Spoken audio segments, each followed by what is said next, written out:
tahu ada kegiatan narkotik di situ. Iya. Udah lama Ibu tahu. Udah tahu lama. Tapi Tadi tidak bisa kami buka suara karena yang di karena kami tidak bisa berbuka suara karena semua oknum yang di situ bisa melindungi mereka yang menjual ataupun mengedar sabu di situ. Jadi kami ketakutan. ada aparat juga oknum ini terlibat di situ. Iya. Kami tahu karena kami selalu melapor. Semua kami lapor ke oknum-oknum tersebut tidak ditanggapi sama sekali. Ditanggapi. Nah itu kami melunjak emosi kami Pak. Nah, maka sampai begini terjadilah demo. Nah, kalau misalnya kami bikin tindak sendiri, pasti kan ketangkap, betul Pak? Makanya kami undanglah masyarakat semuanya mendemo dia, biar jangan ada yang tertangkap. Nah itulah Pak. Jadi keberanian Ibu datang karena Ibu cemas masa depan anak-anak Ibu. Iya, betul. Mesti karena puasa kami jadi korban. Di saat puasa ini saya sendiri yang melihatnya. Saya puasa. Jadi di depan rumah yang tersangka pertama di demo itu dia bikin tempat itu melayani 24 jam. Iya, satu kali 24 jam. Iya. Iya. Dan dia bikin ada meja olimpik, ada timbangan, ada apa semua lengkap. Tempat transaksinya. Dan saya lihat, saya beli bumbu ya. Saya tanya langsung, Bu, itu ada apa kok itu kok ramai kali yang laki-laki? Dia bilang katanya, tahu aja lah, tahu sendiri. Jadi aku heran, keluar masuk. Jadi aku tanya sama anak SD, Dek, kenapa? Itu kok jualan apa? Oh, jualan sabu 50.000. Terus anak SD ya? Oh, aku gini, ya Allah, kok bisa sehancur ini? Di belakang sekolah, TK, SD. Kok bisa sehancur gini? Kok dibiarin? Tapi itu bukan di gang kami, kok dibiarin? Di gang kami sendiri tuh Pak. Kok dibiarin? Saya nengok langsung. Mana RT RW-nya? Iya. Dia bilang katanya, udah nggak bisa dilarang lagi, Bu katanya. Makanya itulah kalau sempat sudah dikasih tahu sama masyarakat, tolong diapa sama ada salah satu oknum dikasih tahu, tapi orang itu nggak gubris, nggak ada ngerespon, maka terjadilah aksi begitu. Dan emosinya saya lagi Pak. Karena langsung Pak menjualnya. Dan emosinya saya lagi Pak. Ada anak-anak umur 10 tahun disuruh mengantarkan sabu dibayar upah 10.000. Mengadu sama saya. Siapa tidak emosi Pak?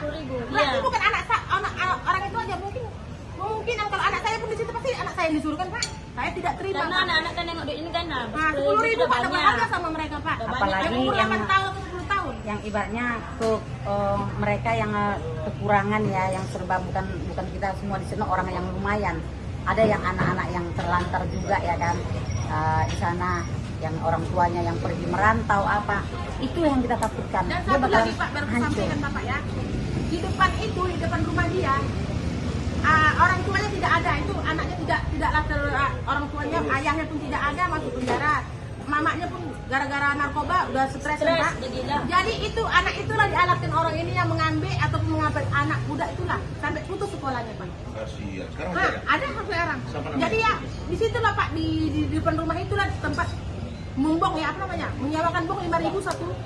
Nah di depan rumah itu, jadi ya itulah Pak ngasih anak-anak itu makan Pak. Iya betul. Masih ada anaknya Pak. Jadi anggota Anaknya kecil lagi Pak. Ya, anggota polisi kan yang terlibat itu semua sudah ganti, ada 16 orang. Iya. Lalu kantor polisi yang selama ini kalau kalian mau lapor itu kan jauh. Tadi kan sudah saya telepon bupati langsung. Iya.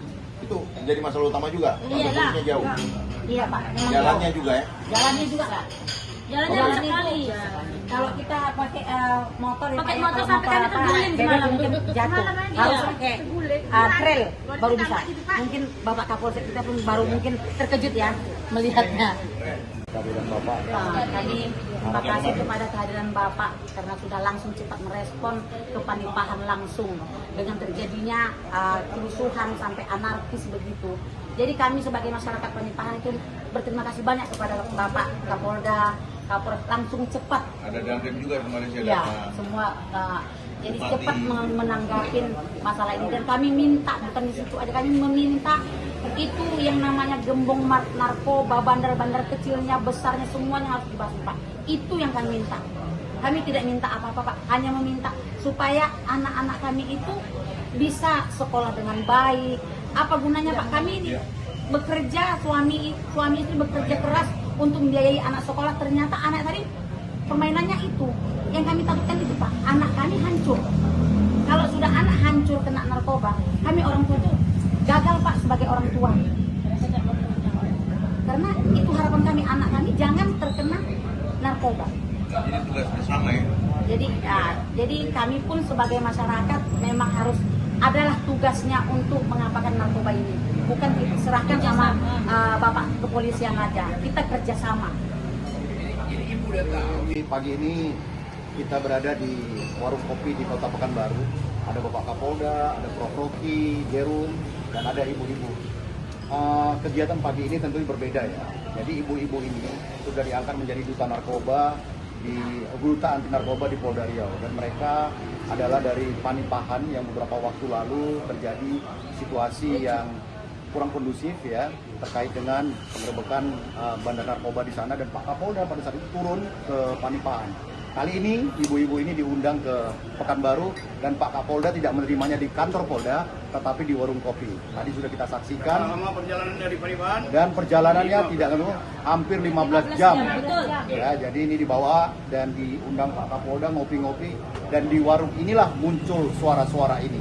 Jadi ibu-ibu ini speak up apa yang disampaikan, dan ini merupakan wake up call bagi kita semua. Bukan hanya bagi Polri, tetapi bagi kita semua.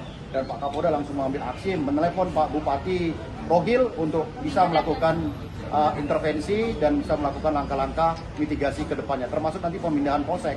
Karena dari suara-suara ini polseknya cukup jauh dengan penerangan yang tidak cukup, jalan yang rusak, sehingga menjauhkan, membuat jarak antara masyarakat dengan Polri dan Polsek yang ada di sana. Kita akan coba eksekusi nanti mungkin di tahun depan, langsung Polsek kita pindahkan ke tengah jantung kota di Kecamatan Panipahan. Ini upaya langkah kita. Ya. Terima kasih. Pak Rusdi. Oke, FNN, Rocky Gerung Official. Saya bertemu dengan Mama. Di sini Anda semua dengar keluhan mereka. Yang penting adalah keberanian mereka untuk membuat benteng anti narkoba emak-emak itu. Kita tahu bahwa ada krisis global, tetapi yang lebih berbahaya krisis moral yang langsung menyangkut nasib generasi. Jadi Mama ini betul-betul patriot sejati negeri. Salam akal sehat, Mama. Salam akal lagi sehat. Pak, masih Lino Kapas Pak, info masih Lino Kapas dia dibahas sama kami Pak. Dia yang menggerakkan semuanya Pak. Dan satu pun dia kasih informasi yang hebat. Akun FB loh Pak. Kami tidak tahu itu siapa Pak, tapi dia malah Dia lah penggerak kami semalam itu Pak. Karena adanya dia kami keluarkan suara-suara. Ibu Santi Sinaga Ibu Santi Sinaga. yang membakar pengetahuan kita tentang narkoba sekaligus membakar sarang-sarang narkoba. Beliau hanya lulus SD, tapi kemampuan wawasan dia sangat luas. Kedalaman pengetahuan dia tentang nasib anak-anak itu melebihi apa yang pernah dibicarakan oleh kabinet segala macam itu. Dan kita tahu bahwa hanya dengan suara perempuan yang jernih, dari batin yang bersih, negeri ini bisa dibersihkan. Amin. Ya.